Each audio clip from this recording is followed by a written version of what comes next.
Buenas tardes a todos. Viene siendo el 8º jueves de Mamoña, mejor conocido como el Mamoña Summer Fest en San Juan. Esta vez traemos a una modelo importantísima, pero no de trajes, no de pelucas, no de nada de eso, sino de ¿qué? De agricultura. Ella es una persona que trabaja muy bien nuestra gran agricultura, que es tan necesaria. ¿Cómo la conocimos? Pues vamos a hacer algo de casabe. Estábamos con el chef Jorge buscando dónde hacer yuca, dónde conseguir yuca fresca. Entonces nadie lo tenía por ahí. La única persona que tenía yuca fresca era Josefina Arce. Y para allá fuimos con la cámara y con las cosas y con el embeleco, y nos pusimos ahí a sembrar, a cultivar, a sacar la yuca. Allí mismito la moldamos y la guayamos, hicimos algo de casabe allí. Ese casabe quedó fantástico, fenomenal, buenísimo.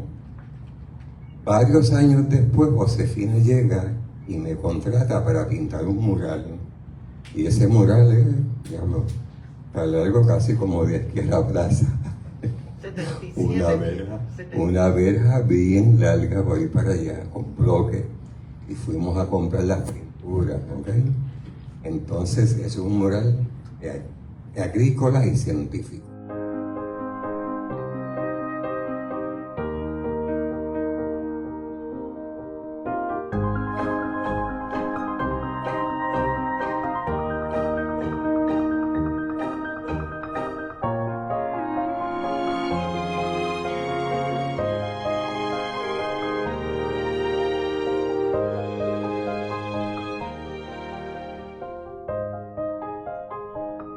Porque era un mural que también era para las visitas turísticas, porque era algo turístico también. Así que sin más preámbulo, lo dejamos con la doctora Josefina Arce, que es una experta en agricultura. Gracias, Jesús. Esa historia que hace Jesús, ¿me oyen? Sí, muy bien. Esas historias que hacen Jesús son buenísimas, porque así fue que nos conocimos, y la pasamos más bien que nada comiendo el casabe, porque no era solamente era hacer el casabe como lo hacían los taínos, ¿verdad? Pero con unos ingredientes modernos y haciéndole unas variaciones modernas, así que a mí eso me pareció interesantísimo. Y es riquísimo, yo no lo había probado nunca. Y cuando él fue, yo acababa de sembrar la yuca y se estaba ya, pues ya la yuca estaba lista para consumirla, pero entonces ahí fue que realmente yo caigo en que la yuca no dura ni un día fuera del freezer. La yuca tiene que consumirse inmediatamente. Dice, punto, tú estás ahí, no sabían, porque mientras está debajo de la tierra no hay problema. O sea que esa era su nevera. Ellos lo tenían ahí y es que así es que la tenemos que tener cada uno en la casa, ¿verdad?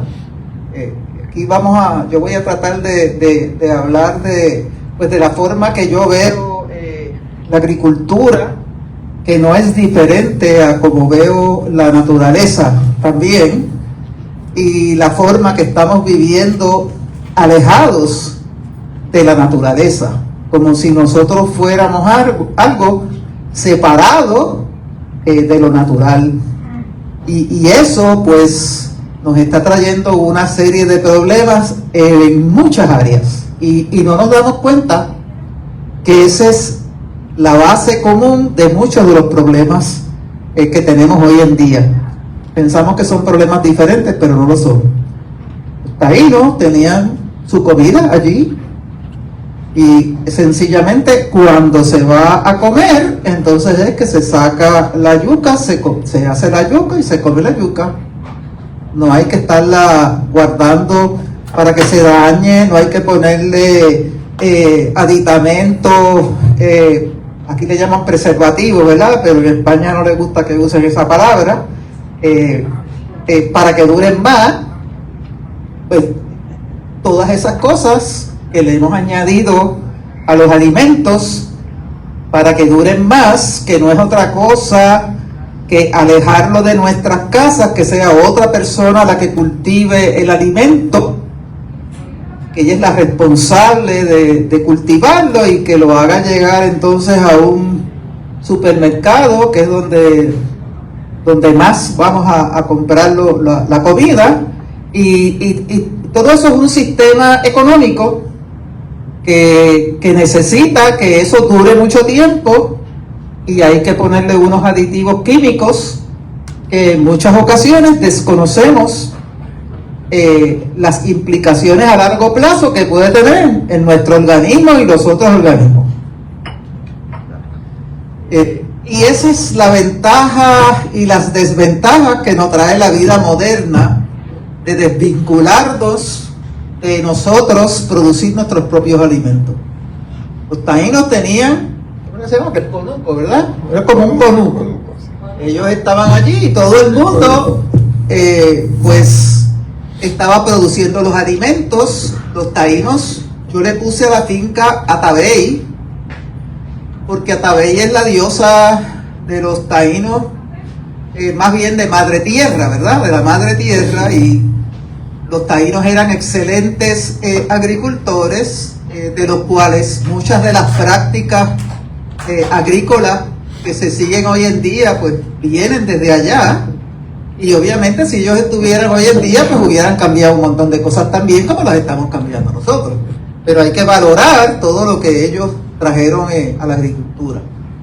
Y entonces pues tú sembrabas tu propio alimento y tú te hacías responsable de la calidad, ¿verdad? Era algo fresco, era algo que tú lo dejabas madurar en la planta. Ustedes me estarán diciendo, pero ¿y eso qué tiene que ver de que madure en la planta? Porque pues ese es uno de los problemas principales que nosotros tenemos ahora mismo. Cuando yo llegué a la finca, yo soy profesora en la universidad, me encanta, yo tenía huertos en mi casa, me encantan las plantas, toda mi vida he tenido plantas. Cuando joven, con mi mamá, en el patio de atrás de la casa teníamos una finquita que toda la urbanización nos envidiaba, porque yo vengo del viejo San Juan, donde yo viví hasta mis 16 años en un segundo piso sin tierra, y desde mi corazón yo gritaba todos los días que yo necesitaba tierra, y ahora yo lo recuerdo y me dice, contra, desde ese momento yo sabía que esto era lo que yo quería, trabajar con la tierra. Mi mamá no lo entendía, ¿verdad?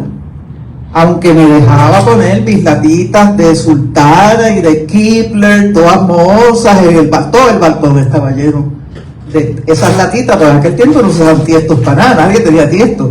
Eran las latitas esas. Con unos cuantos jovencitos que veo por ahí, yo creo que los demás saben de lo que estoy hablando. Pero me hacía falta eso. Así que cuando finalmente nos mudamos a una urbanización en Río Piedra, con el patio de atrás, hicimos unos cuadrados y todo lo que quería mami para cocinar lo sembramos allí. Yo creo que yo nunca había gozado más en mi vida que aquellas 2 o 3 veranos que mantuvimos eso, ¿verdad? Yo le sembré acerolas, todo lo que yo me encantaba ir al campo a comer, las guayabas, que mami tuviera ese limón.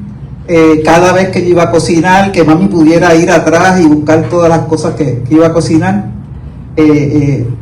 Pues eso fueron un tiempo fabuloso. Pero después, los estudios, uno se casa, tiene hijos, se lo dedica a los hijos, pero esa pequeñita uno siempre la tiene, ¿verdad? Así que cuando me jubilé de la universidad, que fue en el 2010, ya desde el 2008 habíamos un grupo, profesores y amigos de la universidad, que estábamos ya preocupados por la sustentabilidad alimentaria. Ya estábamos oyendo este problema de que casi todas las cosas vienen de afuera, y yo veía que a nadie le preocupaba mucho eso, pero a mí me preocupaba muchísimo. Yo me voy a quedar aquí, y yo quiero tener que comer, y yo quiero que mi familia tenga que comer. Así que yo no me voy a dedicar a abogar por la sustentabilidad alimentaria. Yo quiero ir a la tierra y lo quiero hacer yo, y yo quiero ver cómo es que se hace, y yo quiero ver cómo es que se cultiva. Entonces, del grupito estaba Betsaida Ortiz, que es mi socia, esta jovencita que está aquí. Ella es la que se ha quedado. Éramos un grupo más grande, pero poco a poco, pues, mucho trabajo, mucho calor. Se fue yendo los diferentes integrantes del grupo, pero Betsaida y yo nos quedamos. Nos quedamos porque, como científicas que somos las dos, veíamos dos cosas muy importantes. Primero, la alimentación, obviamente. A mí me gusta comer bien, me gusta comer sano, y que tenga buen sabor la comida. Eso es algo que se ha perdido. O sea, cuando la gente se mete en un fast food de eso que no saben a nada, que es como un cartón, yo no sé, que le perdieron el gusto a la comida. O sea, la comida es como para mantenerse vivo.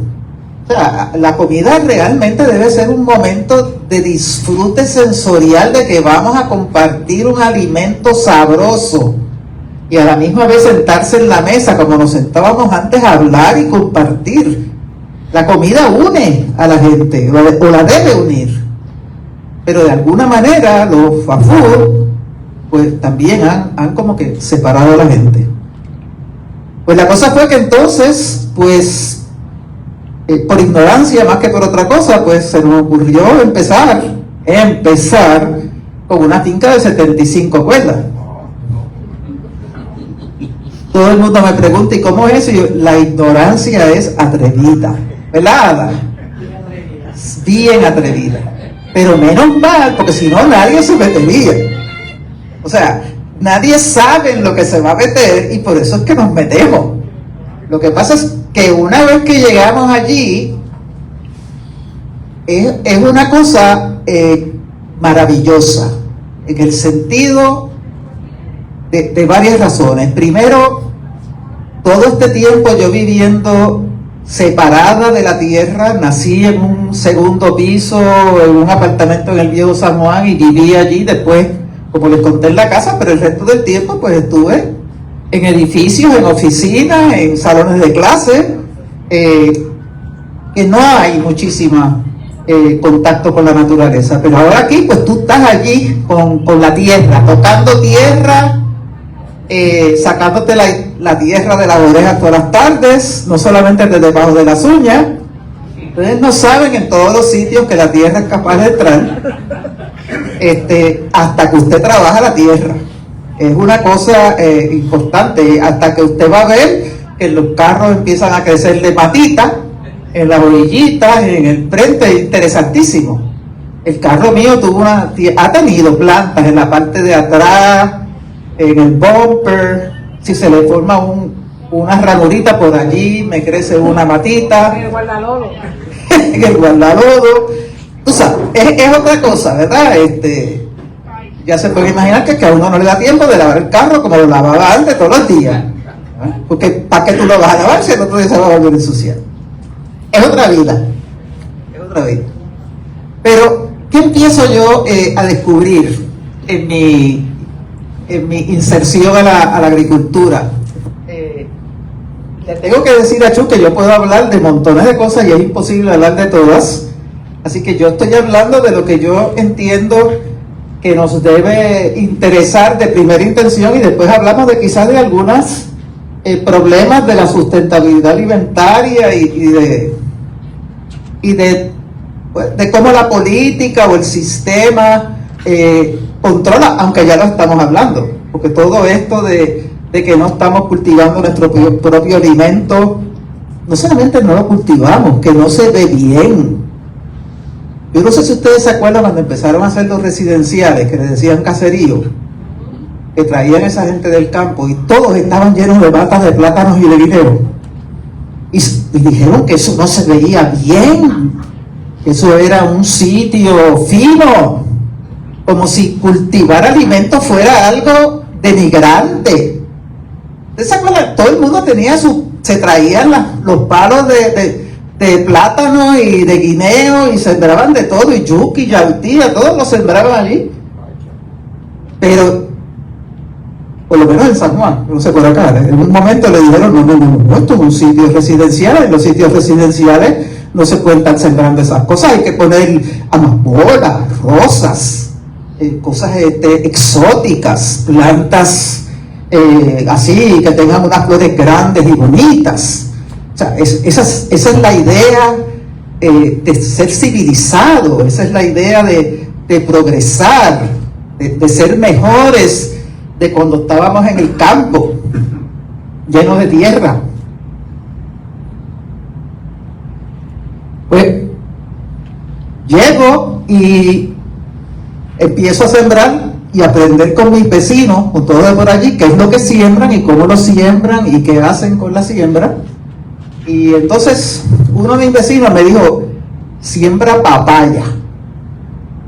Y aquí la gente come papaya como loco. Y es verdad, debe decirle, yo me imagino que todos ustedes comen papaya porque se cultiva mucha papaya en Puerto Rico. De hecho, yo la dejé de cultivar por eso, porque están sembrando demasiado papaya y pues realmente pues se satura el mercado, además de que hay otras cosas que me interesan. Pero el hecho es que sembré la papaya. Pero yo le dije a Betsy, la papaya sabe a demonio. La papaya no sabe a nada. La papaya es una cosa granosa. Yo recuerdo cuando mami me daba papaya, que aquello era una cosa así granosa, como amarillenta, que no sabe a nada. Pero vamos a sembrarla.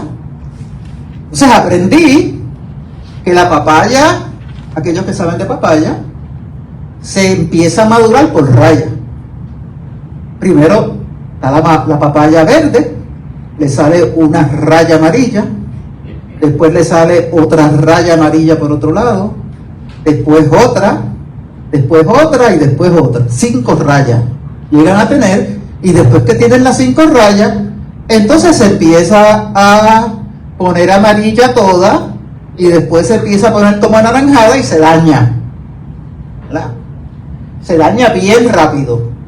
Por lo tanto, cuando me vienen a comprar la papaya, yo veía que me decían, pues yo la quiero de 2 rayas. Ahí fue que yo averigué lo de las rayas, porque decía, ¿qué rayos serán las rayas esas? Y mi vecino me explicó esto que le acabo de explicar. Todos me la pedían de 2 o 3 rayas. O sea, papaya verde con una rayita amarilla, otra rayita amarilla y una rayita amarilla.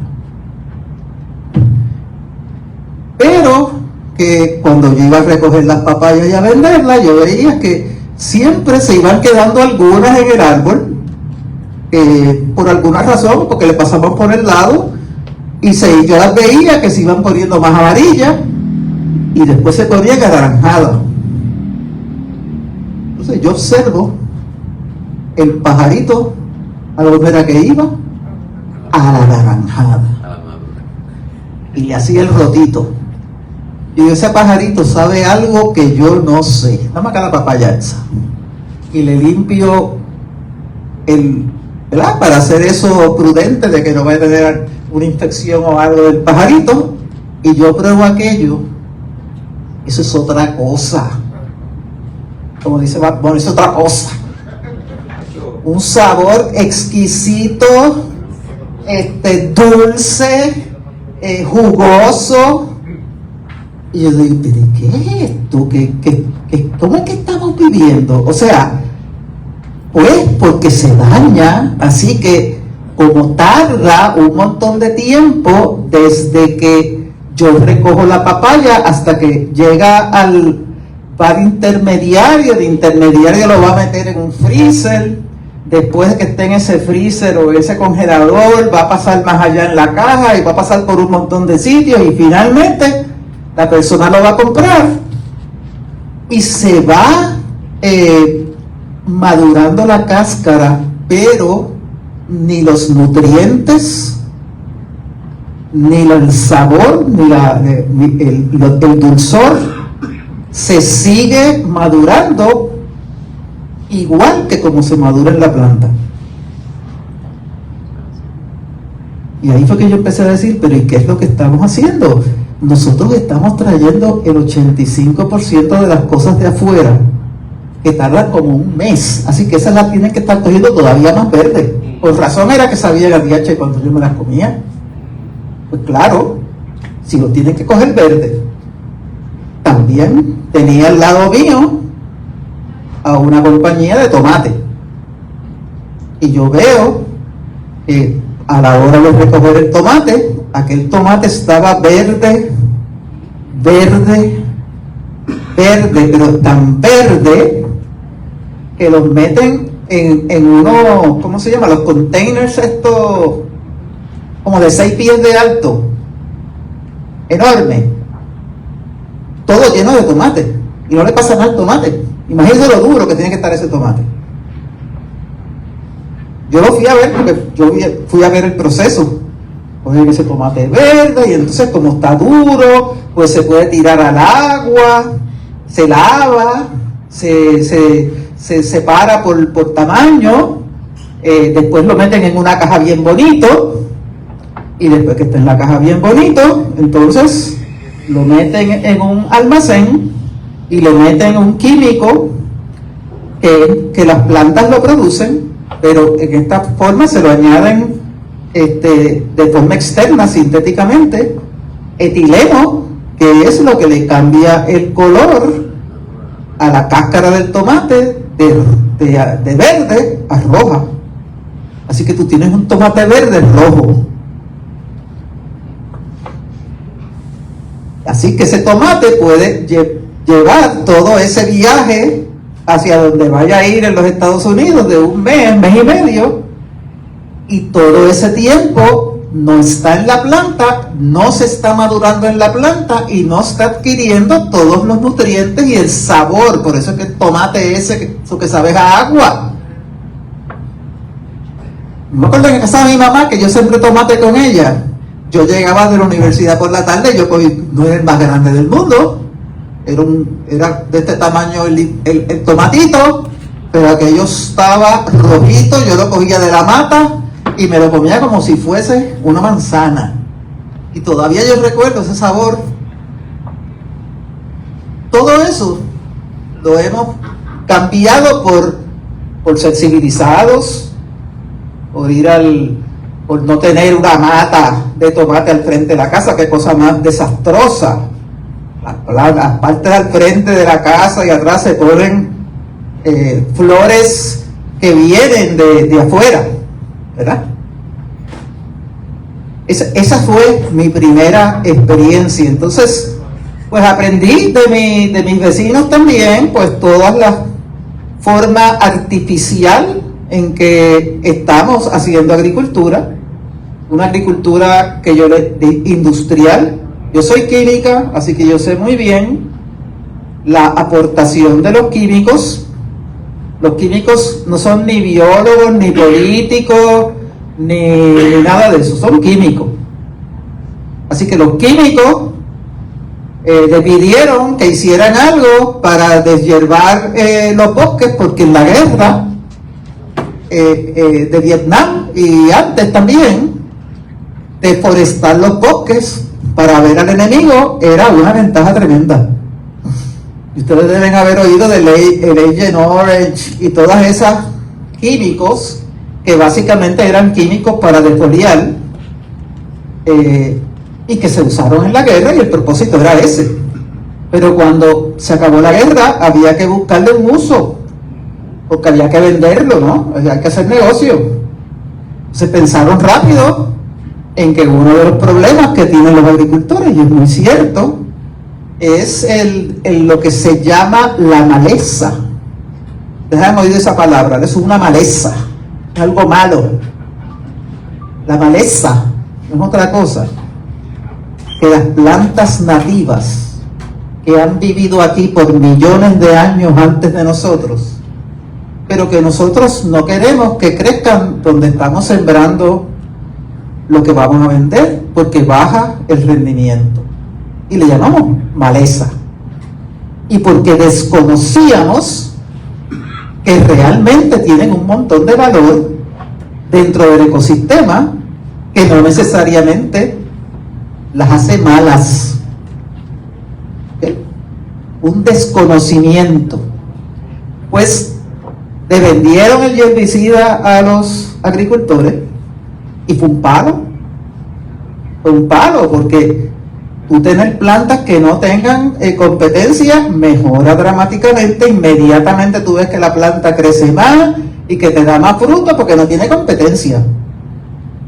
Así que aquello fue un palo. Entonces los agricultores estaban tan contentos con que los químicos le estaban trayendo, que le dijeron: oye, tenemos problemas con los insectos. Hay unos insectos que son una plaga. Se comen la hoja y se comen el fruto y me dañan las cosas. Yo necesito matar los insectos. ¿Tú necesitas matar los insectos? No te preocupes. Allá se metieron los químicos a buscar algo que mate insectos. Y descubrieron los plaguicidas.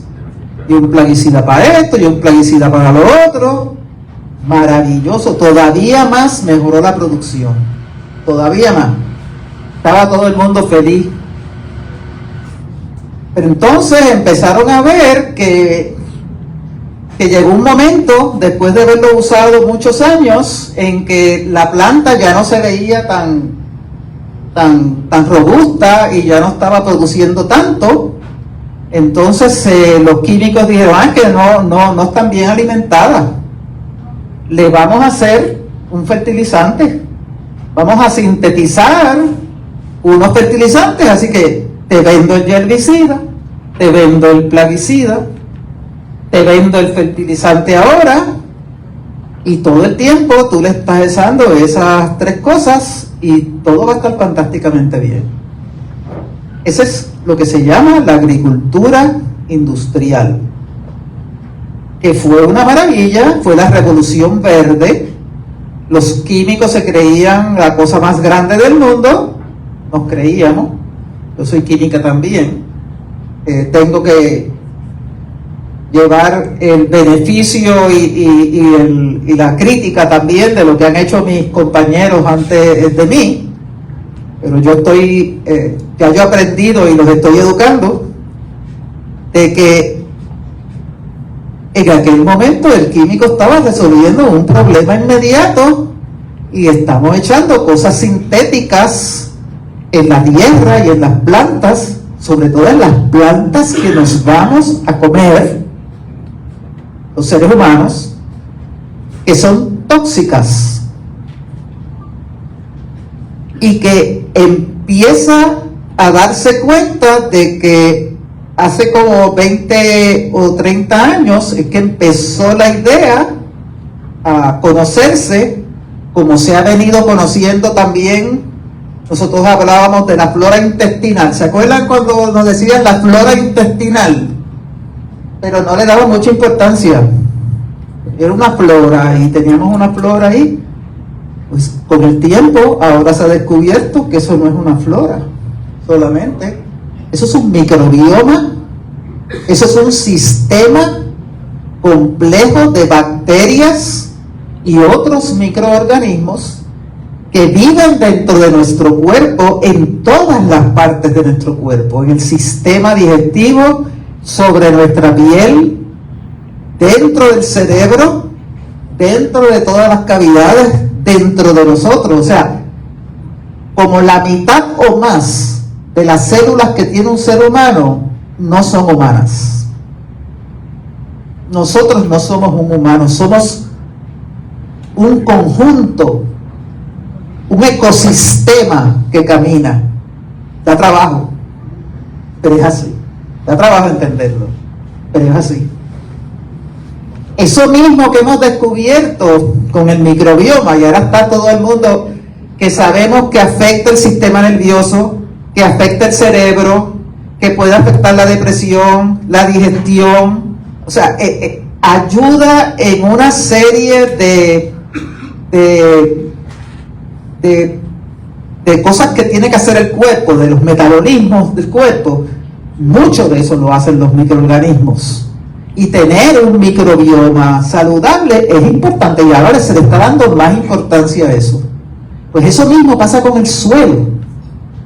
Se nos olvidó que por millones de años la tierra funcionó sin fertilizante y sin plaguicida y sin herbicida, y se daban.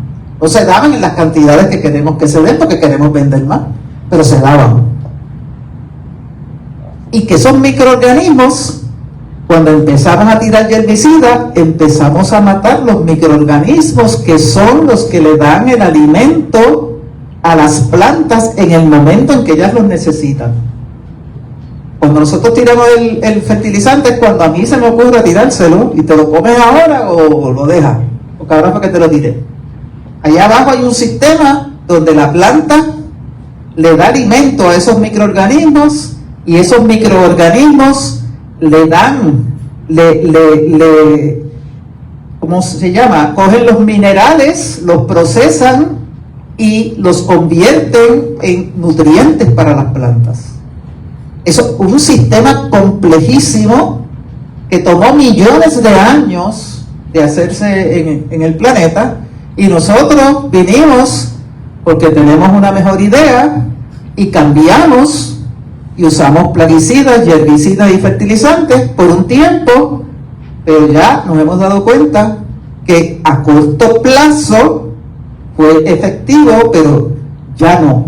Estamos destruyendo el mismo sistema que nos alimenta y nos mantiene vivos. Ahí fue que inmediatamente yo empecé a cambiar la forma de hacer agricultura.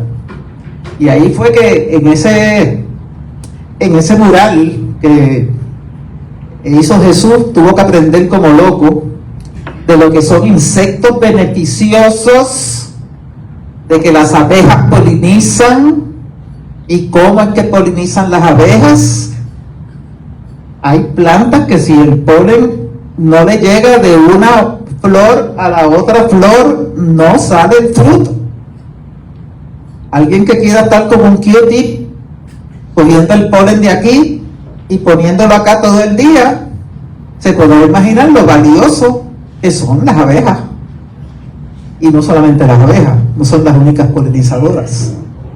Lo que pasa es que siempre hablamos de las abejas, pero están las abejas, las mariposas, las mismas hormigas, los murciélagos polinizan, los pájaros polinizan, las mismas orugas polinizan. No solamente tienen una función, a veces tienen varias funciones.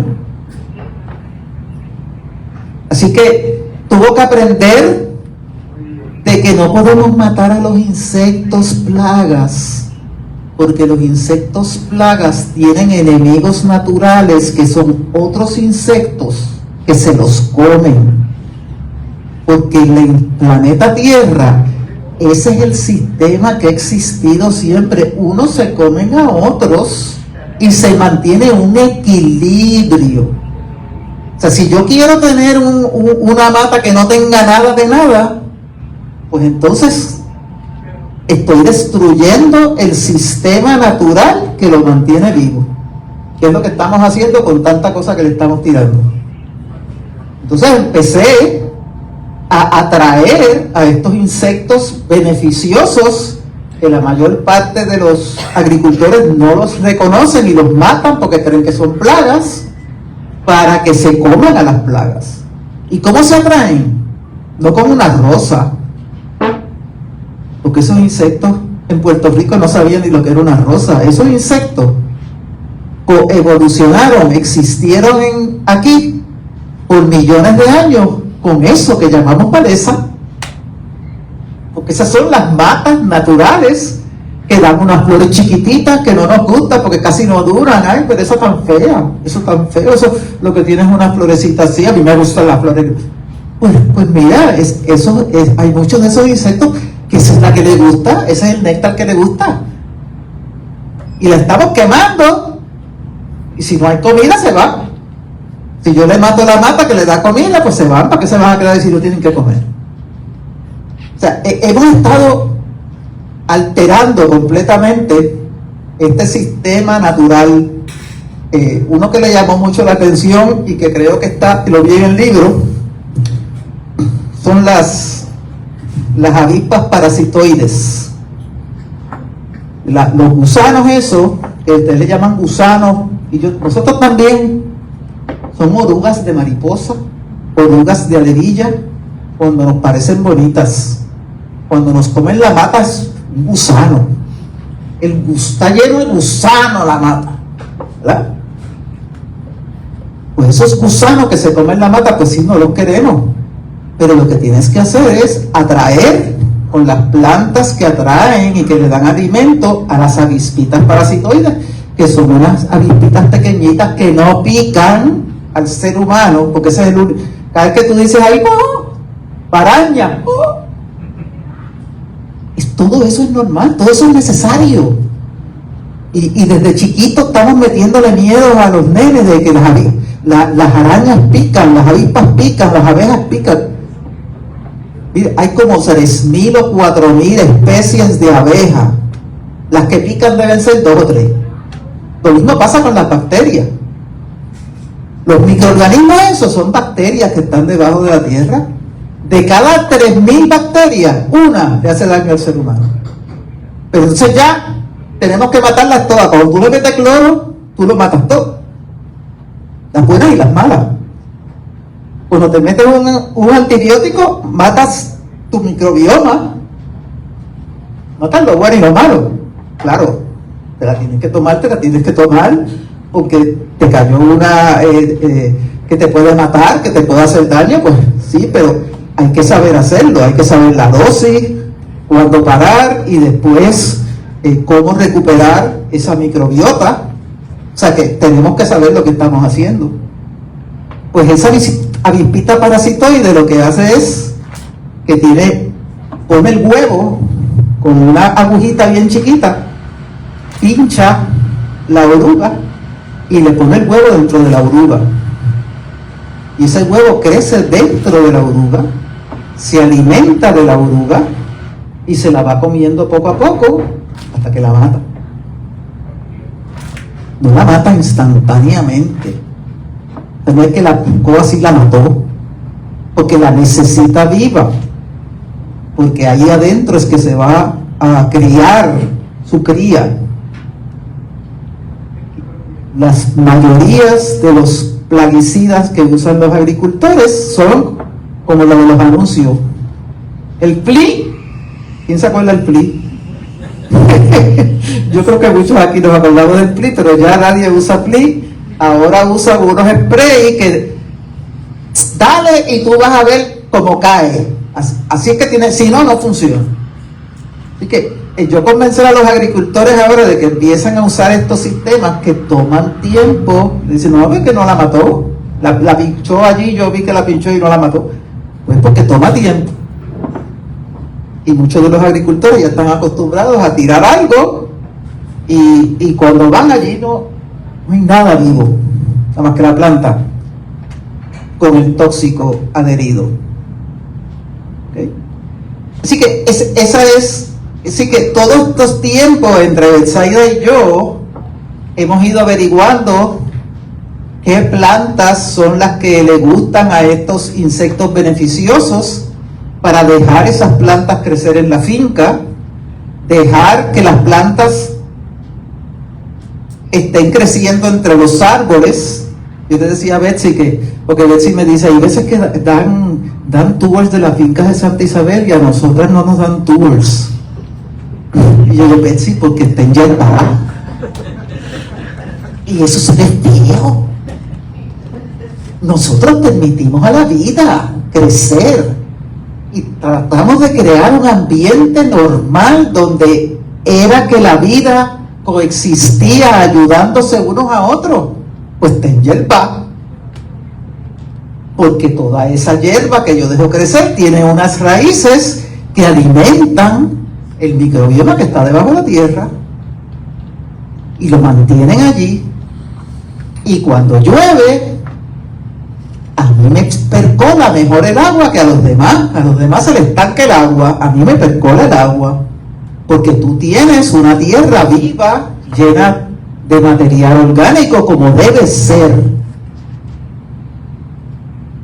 Pero todo esto toma tiempo y educación. Así que Betsaida y yo estamos en esta tarea de aprender, primero investigando, porque no crean que cuando yo empecé a hacer esto no tenía miedo de que no fuera a funcionar, porque todos mis vecinos me decían que si yo dejaba de tirar plaguicidas, si todo Santa Isabel se iba a dañar.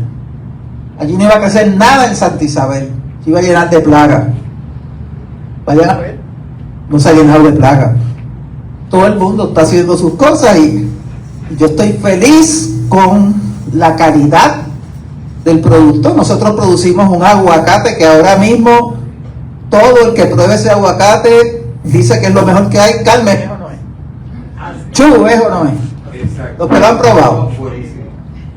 Es exquisito, porque yo no voy a hacer un aguacate para vender, ese es el aguacate que yo me como, y el que se comen mis hijas y el que se comen mis nietos.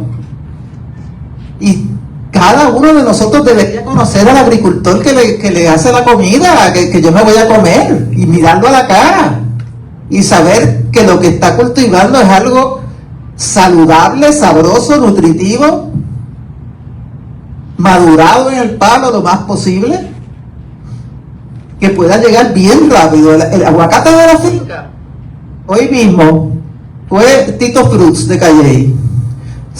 Cogimos los aguacates, los metemos en una caja, él los monta en el carro, se los lleva a Calley y mañana los está vendiendo.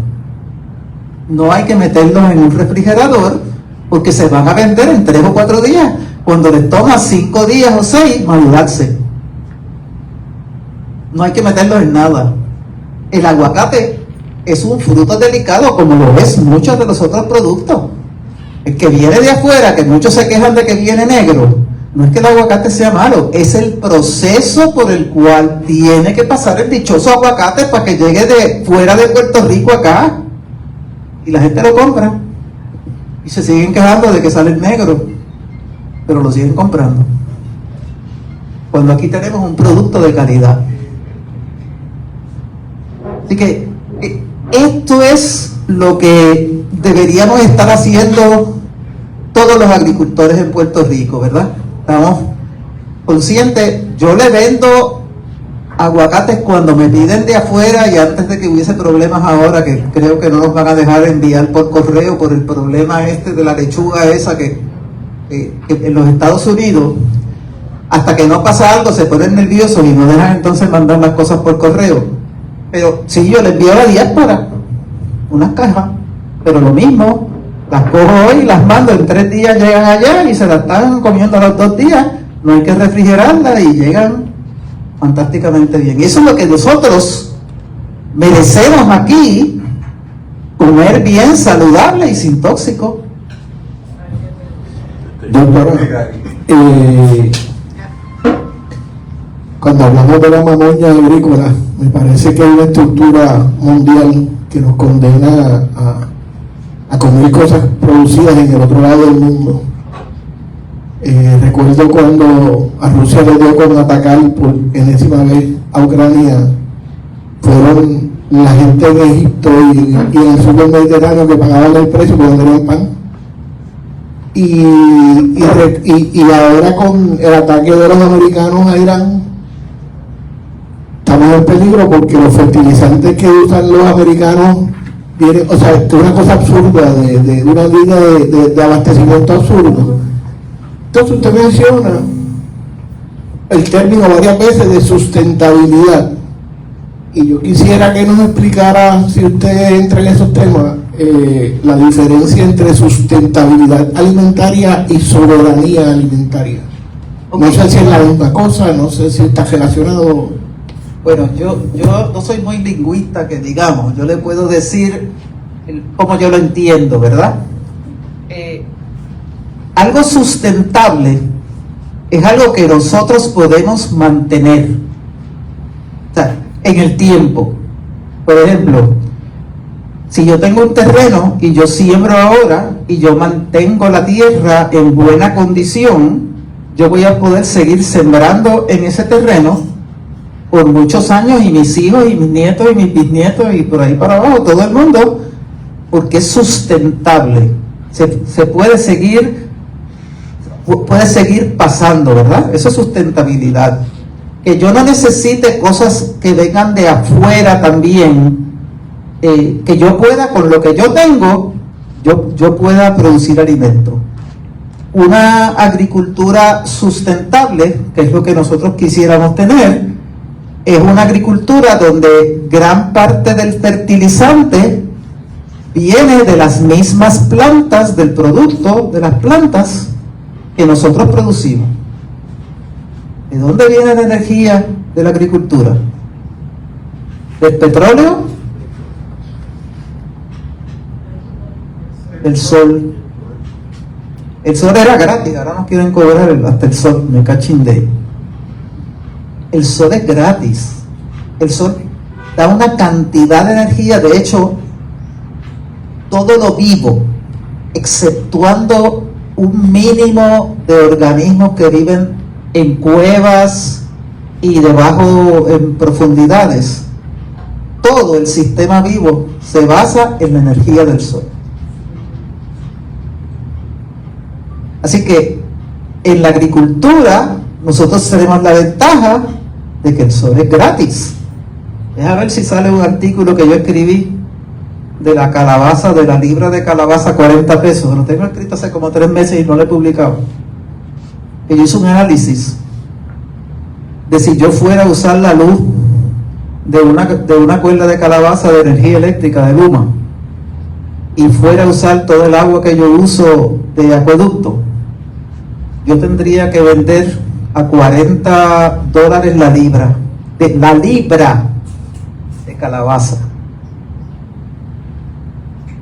Eso es para que nosotros nos demos cuenta de que muchas de las cosas que nosotros tenemos en el planeta son gratis. Tenemos acceso a ellas gratis. La agricultura es el mejor ejemplo de cómo podría ser hasta gratis la comida. La semilla usted la puede producir. Usted sabe que la semilla viene del mismo fruto. Usted puede guardar su semilla y usted puede sembrar su semilla. Y usted va a tener una sustentabilidad porque el sol sale todos los días.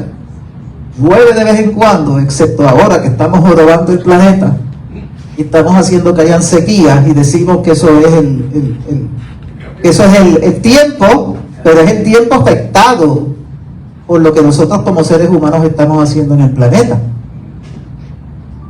Eso es sustentabilidad. Soberanía es que si podemos producir en Puerto Rico absolutamente todo lo que nos comemos. Y eso depende, ¿verdad? Primero, ¿cuánto comemos? Porque si usted ve, el otro día yo vi una foto de una playa en el 1960, todo el mundo ahí en traje de baño, así, todo el mundo era un esqueleto. Y una foto hoy en día en una playa, mira, todos estamos comiendo más de la cuenta, estamos comiendo cosas enriquecidas en cosas que son para dar energía y para engordar. Aparte de eso, que nos batallan y nos meten por la televisión, comete esto y mira qué rico, y comete esta galletita que no te vas a poder comer una. Y te lo dicen así, y es verdad. Esa gente han hecho investigaciones de cómo funciona el cerebro y saben que unas combinaciones específicas de sal y grasa en unas cantidades específicas crean adicción, aunque no sea lo más saludable, pero sal más rica. Hay veces que yo me como mi porquerita de vez en cuando, ¿verdad? Pero sabe bueno, pero sé que no es bueno para la salud. Eso no es lo que yo me voy a comer todos los días. Y de eso no va a basarse mi alimentación, ¿verdad? Pero todo esto es un sistema para vender. Entonces, ¿qué tenemos que hacer nosotros? Pues nosotros tenemos que ejercer el poder más grande que tenemos en nuestra mano, que es nuestro dinero. No tenemos que ser multimillonarios. El dinero. ¿Dónde ponemos el dinero? Que yo compro y que yo dejo de comprar. Con eso yo envío un mensaje. Todos. Si todos empezamos a ir a los supermercados y cuando van y ven que no hay aguacate, que viene de sabrá Dios dónde, que no tengo ningún problema, lo que yo les digo es un aguacate de calidad. El problema es que si el mío yo lo mando para afuera y le dan el paseo ese que le dan de congelarlo, descongelarlo, pasarlo para aquí, guardarlo allá, llegaría igual de negro. Lo tenemos aquí con esa presión. ¿Dónde está el gerente del supermercado? Yo sé que aquí hay unos agricultores que tienen aguacate y yo quiero saber por qué ustedes no tienen el aguacate de aquí. Porque yo quiero comprar el aguacate de aquí.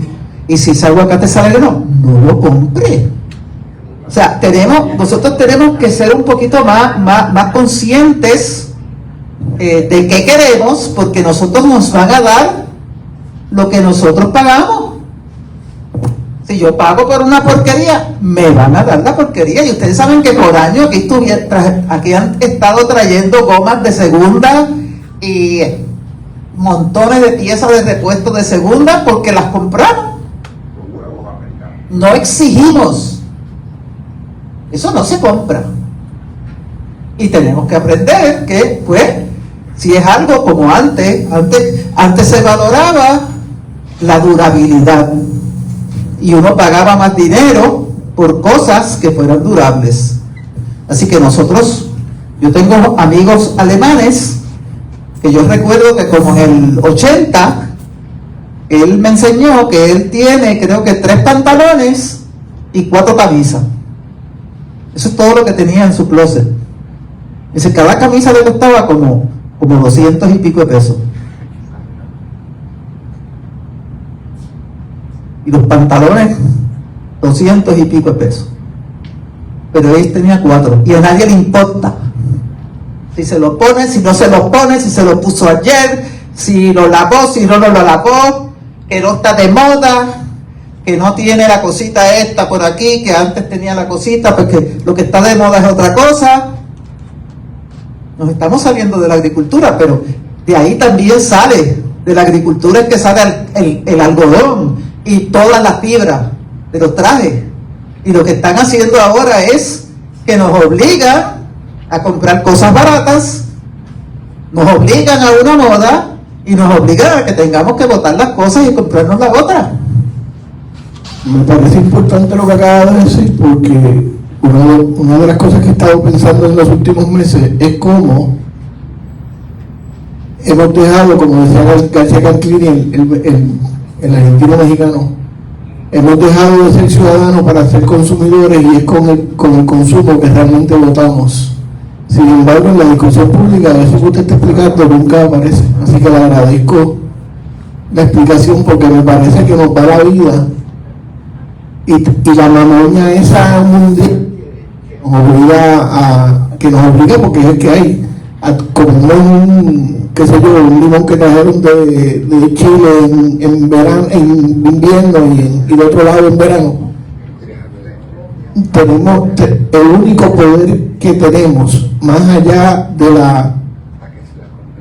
no quiero ser ofensivo, pero más allá de la inconsecuenciabilidad de votar, que en este país es una pérdida de tiempo en este momento, es decidir cómo vamos a comprar. Y usted acaba de dar una explicación que me parece que deberíamos guardarla en algún sitio, porque me parece importante.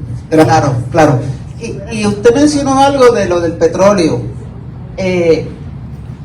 Nosotros no tenemos idea de para todas las cosas que se usa el petróleo. Siempre que hablamos del petróleo estamos pendientes de la gasolina y el diésel de los carros, ¿sí? Porque eso es lo que vemos. El plástico, todos los plásticos se hacen de petróleo, materia prima. Los herbicidas, los pesticidas y los fertilizantes se hacen de petróleo. El problema es que se está usando el petróleo de materia prima para sintetizar todas estas cosas que usamos en la agricultura, usando energía de petróleo, quemando petróleo para mover las máquinas. Por lo tanto, seguimos tirando dióxido de carbono al aire, que ese es el problema principal, y no había llegado al cambio climático, que es una de las razones por las que yo entré en la agricultura, porque la agricultura, con todas estas cosas, todos estos insumos que básicamente vienen del petróleo, se quema y estamos liberando CO2 al aire.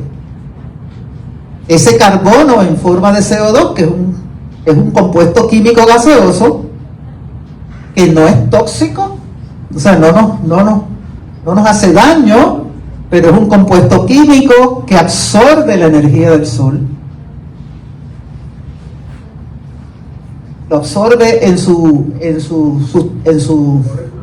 moléculas, en los enlaces químicos, y después la vuelve y la libera, y al liberarla, pues se queda atrapada dentro de la tierra.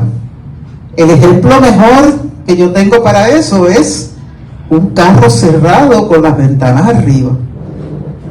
Los rayos del sol, que es energía radiante, es radiación, no radiación nuclear, es radiación electromagnética, son ondas. Eso pasa a través de los cristales y entra al carro. Todos los materiales que están dentro del carro absorben esa luz, se convierte en energía química, que es energía entonces de movimiento, y eso es lo que es el calor. El calor es algo que esté más caliente que otra cosa, es que sus moléculas se están moviendo más rápido. Pero entonces no tiene cómo volver a radiar para afuera y se va acumulando, y por eso cuando usted entra al carro está muchísimo más caliente de lo que está afuera, porque se atrapó en las moléculas. Eso es lo que está haciendo el CO2 en la atmósfera, y se está liberando por la quema de petróleo, por la deforestación. Cada vez que un árbol que tiene, nosotros estamos hechos de moléculas de carbono. El azúcar es una molécula que tiene mucho carbono, pero es sólida, no está ahí arriba, ¿verdad? Está aquí abajo. Si yo quemo el azúcar, que se quema, se convierte en CO2 y se va al aire y nos va a seguir calentando el planeta. Esa es una de las principales cosas que tenemos que hacer ahora mismo, es de evitar que se siga sacando petróleo o combustibles fósiles. Lo mismo, lo que le llaman el gas natural es la misma cosa.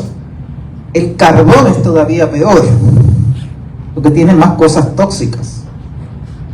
Tenemos que evitar que eso salga de debajo de la tierra y lo quememos, porque eso es lo que está formando el CO2 y lo que está provocando, y esto es un círculo vicioso. Tenemos calor, no te preocupes, prende el aire. ¿Y qué pasa cuando tú prendes el aire? Luma, Luma no, AEE lo que usa es petróleo. Tú prendes el aire y allá están quemando petróleo y se está liberando más CO2. Cuando tú te estás enfriando, estás ayudando a que se siga calentando el planeta. Una de las cosas que tenemos que tratar de hacer es buscar alternativas energéticas, que la mejor que tenemos ahora mismo, y tampoco es una panacea, porque tenemos que extraerle a la tierra también y seguir sacándole cosas a la tierra, es la energía solar. Sobre todo porque aquí tenemos el bombillo ese prendido todo el santo día, todo el año.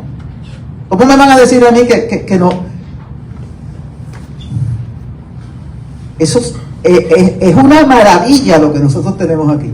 Si algunos países en Europa están usando energía solar en la cantidad que lo usan, cuando el sol les llega inclinado, que no genera tanta energía como genera aquí, que llega más directo, ¿cómo no vamos a tener nosotros aquí energía solar? Y esa es la energía que el planeta descubrió hace billones de años, que era el que quería usar para mantener la vida en la Tierra. Y aquí venimos los científicos y queremos saber más que la naturaleza, que lleva billones de años haciendo experimentos de tanteo y error a ver qué funciona y qué no funciona, y decidió finalmente que la fuente de la vida en la Tierra es el Sol.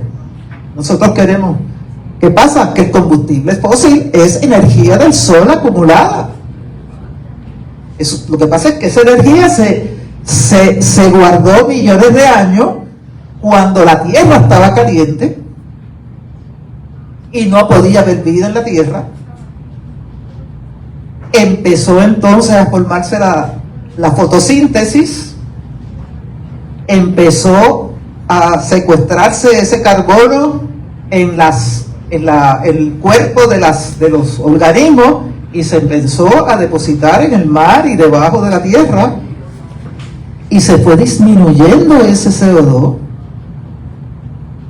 aumentó la cantidad de oxígeno, y ahí es que empezó a fluir toda la vida, porque se bajó ese CO2 y se almacenó debajo de la tierra el petróleo. Y nosotros tenemos esta brillante idea de sacarlo para afuera y quemarlo de nuevo. Esta parte de cuando comenzaste, que la ignorancia atrevida, tú sabes, ¿a quién se le ocurre venir a decir que voy a comprar una finca agrícola? Lo mismo me pasó cuando empecé con el café, que no tenía mínimo conocimiento de qué era. Pero dile que tú eres agrícola. Sí. Ella es agricultora, lleva con café hace muchísimo tiempo, Sí. Ella ha ganado premios con su café, Sí. y ahora se ha lanzado todavía más a la agricultura en los últimos meses. En Hacienda Las Malcriadas, llegan juntas en la Y se boda, llama sí. la malcría. Y somos malcriadas. Y ahora pues me puse bien malcriada y acabo de comprar una finca agrícola, una agricultura, una cosa rara. Me llevo 3 meses comprando la finca, compré la finca, pero en 3 meses se han hecho muchísimos cambios y muchas cosas que han pasado. Entonces estoy haciendo una maestría en café sostenible y regenerativo. Yo llevo a la finca lo que es turismo regenerativo, escuchándote, tomando en consideración lo que he estado con experiencia, lo que he estado estudiando, eso que hablaste de la revolución verde. Ahora nosotros en el café estamos trabajando lo que son los híbridos F1, y estoy buscando ahora mismo cuál es esa comparación, si hay alguna, pero obviamente sí, porque estamos tratando de manipular, ¿no?, aquello que ya está hecho, y nos ponen en las dos balanzas, tú sabes, cuando es necesario, si es necesario, utilizar estos recursos que nosotros creamos, hasta dónde es necesario, ¿no?, y cómo es que lo vamos a implementar. Y hablo de la parte del café, pero la misma parte de la agricultura. Ahora mismo, en este proceso que me estoy metiendo, quítale. En este proceso donde estoy entrando, yo digo, mira, tú me hablas de café, yo te voy a hablar de café, de todo lo que tú quieras, pero me hablas de lo que yo estoy cultivando ahora, que no sé ni para qué son los productos, pero compré la finca así porque quería una finca con una estabilidad, porque sé que la necesidad está de comida, de buena comida, de buena producción aquí, que la gente sepa, como bien dice Josefina, que la gente sepa, mira, yo te estoy vendiendo, ahora mismo yo ando con una neverita llena de celery, porque si no lo sacaba se me iba a dañar, pues voy a hacer jugo, y el que quiera, hay celery para vender. Imagínate, te voy a aprovechar. Dentro de la sustentabilidad está el reciclaje natural de la naturaleza.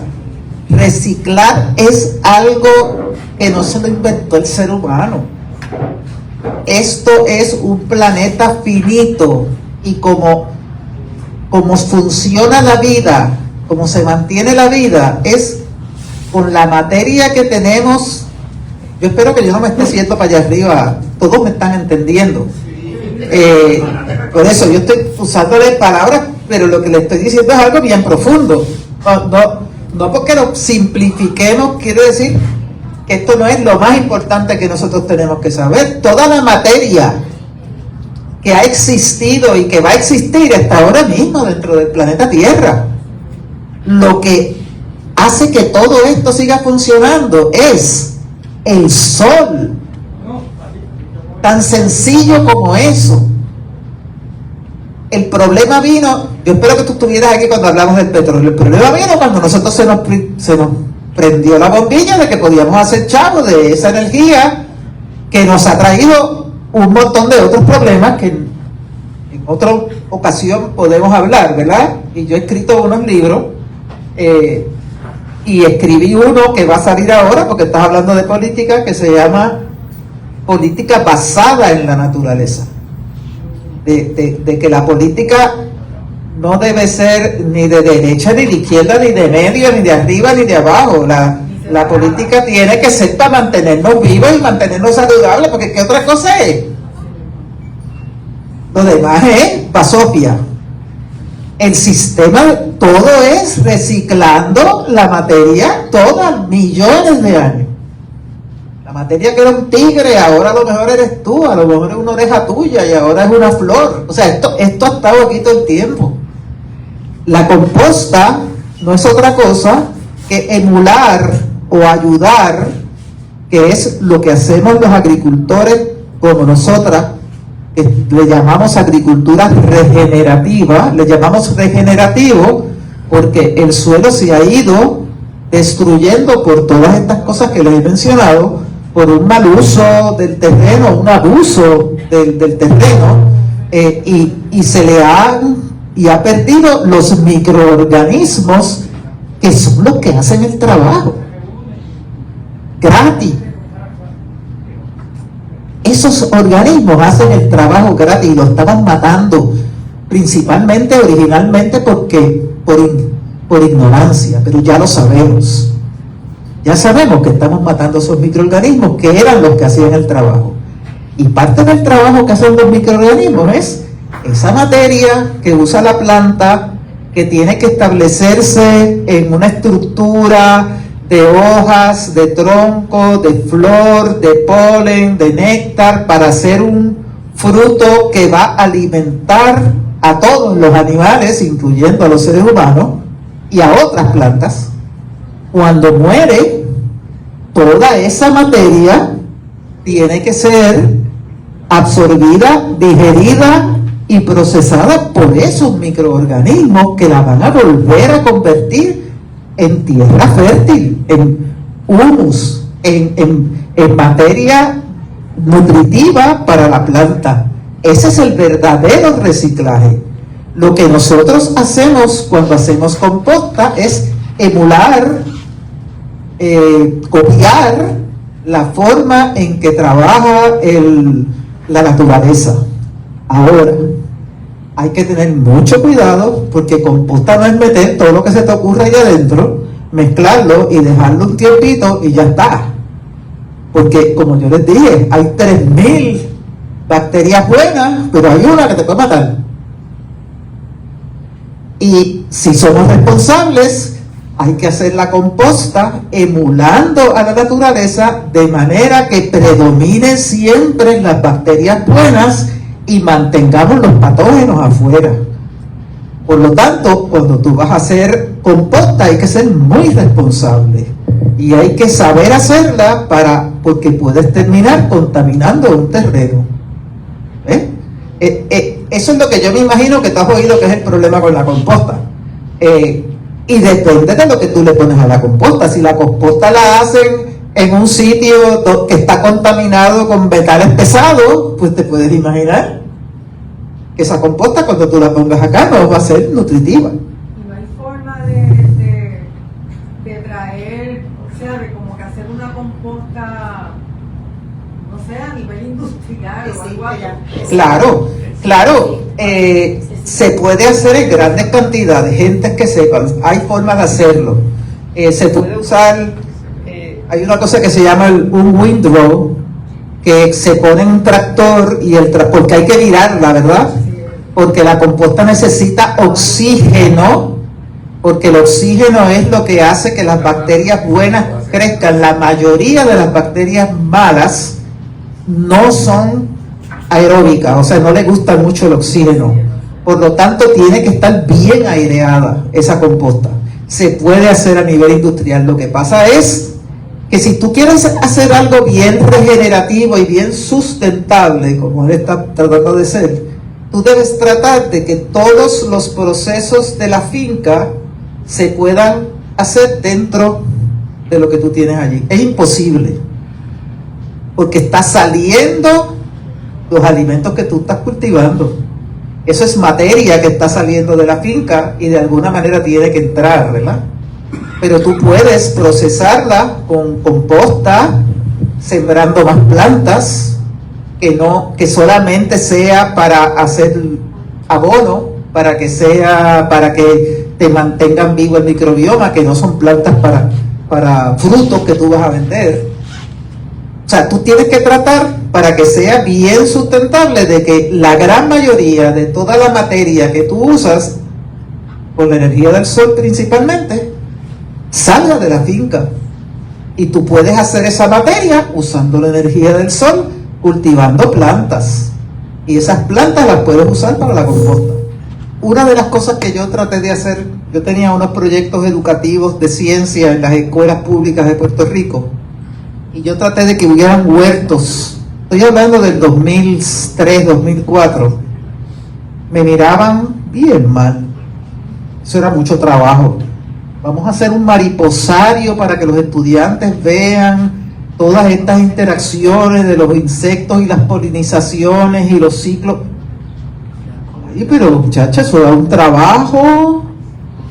Ustedes hacen composta de todo lo que se comen. Composta. Yo me metí en Google cuando yo llegué a la finca y empecé a buscar composta. No aparecía Puerto Rico por ningún lado. En Nueva Zelanda, en Canadá, en Europa, las iglesias hacen composta, las escuelas hacen composta, los muchachos se las llevan para las casas, ellos tienen huertos, ellos ven los huertos, ellos venden, se usa lo que ellos hacen allí para alimentarse ellos mismos. O sea, es un sentido de comunidad y de relación estrecha con la naturaleza, que es la que nos da la vida, porque es que vivimos fuera de contexto. Desde que metimos el cemento y nos metimos en un aire acondicionado y nos metemos en el carro y subimos los cristales, ni olemos. Eso es algo que hay que educar al pueblo, para que el pueblo empiece a darse cuenta de que los grandes intereses, las grandes corporaciones cuyo único interés es hacer dinero, es a las que le hemos entregado nuestra salud. Esas personas, esos grandes intereses, o sea, ahí estamos hablando de unas compañías que tienen miles y miles y miles y miles de cuerdas. Por ejemplo, los que hacen el maíz en los Estados Unidos, yo no sé si los que han ido, pero la vez que yo fui y estaba en un carro a 70 millas por hora, y 1 hora y 2 horas, y yo miro para los dos lados y lo que veo es maíz. O sea, las 75 cuerdas mías no es nada, es el patio de la casa, ¿verdad? Pero a esas personas, nosotros, porque da trabajo, porque nos ensuciamos las uñas, porque así porque empezó todo. Aquí empezaron a decirle a todo el mundo, sálganse de la agricultura, te vas a quedar ahí. Tú tienes que ser médico, tienes que ser abogado, porque te ensucia. ¿Ah? Entonces le entregamos a ellos la vida, como quien dice, porque el alimento es la base de nuestra salud. ¿Y para qué diablo estamos viviendo si no es para mantenernos vivos y saludables? ¿Hay algo más importante que eso?